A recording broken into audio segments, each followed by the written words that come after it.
আসসালামু আলাইকুম। একচুয়ালি আজি আমি ইয়াত গেদাৰিং হৈছোঁ কাৰণ আমাৰ এইটো ফেকামাৰী গাঁও হয়, ফেকামাৰী পাৰ্ট 2। তো আমাৰ এই ঠাইখনত মানে বহুত 2016 চনত মানে নামাজ ঘৰ হিচাপে ষ্টাৰ্ট হৈছিল। তো এতিয়া আফটাৰ ষ্ট্ৰাগল কৰাৰ আজিৰ দিনটোত আজি নামাজ ঘৰৰ পৰা উন্নতি হৈ পেলাই আজি মছজিদ ঘৰ হিচাপে আজিৰ দিনটো শুভাৰম্ভ কৰা হ'ব। আৰু যিটো এই সময়ছোৱাত আমি বহুত কষ্ট কৰিব লগা হৈছে, ৰাইজৰ সহায় সহযোগিতা পাইছোঁ। তাৰ লগতে আমি ফাইনেন্সিয়েলি হওক বা যিমান ফালৰ পৰা আমি পিছ পৰি আছোঁ, কাৰণ আমাৰ এই মছজিদ ঘৰটো আপোনালোকে চাইছে যে আমি বহুত কষ্ট কৰাৰ ফলত আজি ইমানখিনি কৰিব পাৰিছোঁ। আমাৰ এতিয়াও চিলিঙৰ কাম বাকী আছে, আমাৰ টাইলছৰ কাম বাকী আছে।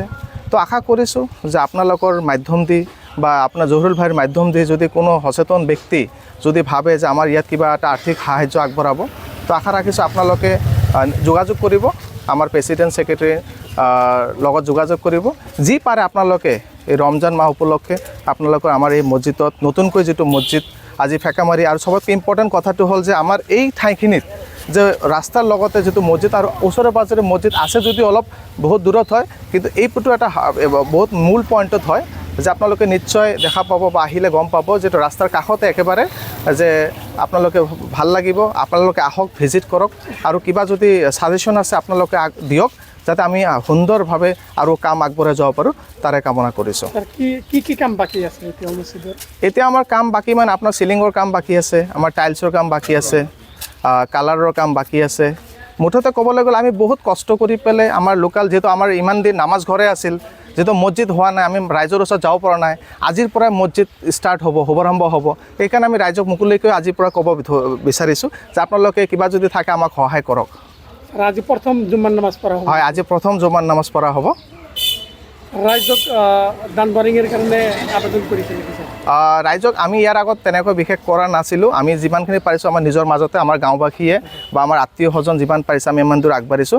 এতিয়া আমি ৰাইজক আপোনালোকৰ মাধ্যম দি বা আজি যিহেতু আমি ফাৰ্ষ্ট আমাৰ মছজিদ জামে মছজিদ শুক্ৰবাৰ নামাজ পঢ়া হ'ব, তো এতিয়া মই সকলো আমাৰ ইছলাম ধৰ্মাৱলম্বী ৰাইজক আমি ক'ব খুজিছোঁ আপোনালোকে আমাৰ এই মছজিদত আহক, আপোনালোকে দেখক, আৰু লগত আমাৰ প্ৰেচিডেণ্ট ছেক্ৰেটাৰী আছে, তেওঁলোকৰ লগত কিবা যদি আপোনালোকৰ মনৰ পৰা কিবা যদি থাকে, যি পাৰে আপোনালোকে, আমাৰ নিশ্চয় উপকাৰ হ'ব।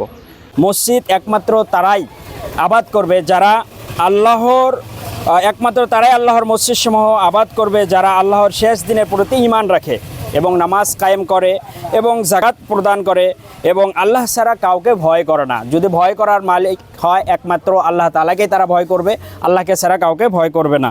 আর তারা হলো হেদায়েত প্রাপ্তর অন্তর্ভুক্ত। মহান রব্বুল আলামিন এই বিষয় ভিত্তিক নিয়ে কথা বলছে। আর যারা দান করবে এই মসজিদের বিষয়, যারা মসজিদ উঠাবে, আল্লাহ রাসূল সাল্লাল্লাহু আলাইহি সাল্লাম বলছেন যে দান হলো একটি দলিল। সুতরাং যারা এই পৃথিবীর বুকে দান করে যাবে তাদের জন্য আখিরাতের মধ্যে মাফ হওয়ার একটি রাস্তা, সেটা হলো এই দলিল থাকতে হবে। যেমন নামাজ পড়তেছে, যাকাত আদায় করতেছে, অনেক কিছু দিন ইসলামের কাজ করতেছে, সাথে সাথে ওই ব্যক্তির যদি দান থাকে তাহলে এগুলো সমস্ত আমলের এবং ইবাদতের একটি দলিল হয়ে যাবে। আর যারা এই পৃথিবীর বুকে দান করে যাবে কিয়ামতের দিন ওই দানটাই তার জন্য নাজাতের একটি জরিয়া হয়ে যাবে। সুতরাং দানের বিষয়ভিত্তিক নিয়ে আমাদের কোরআন ও হাদিসে অনেক আছে, যেগুলো এখন বলার সময় নাই। আমরা বেশি বেশি করে দান করার চেষ্টা করব।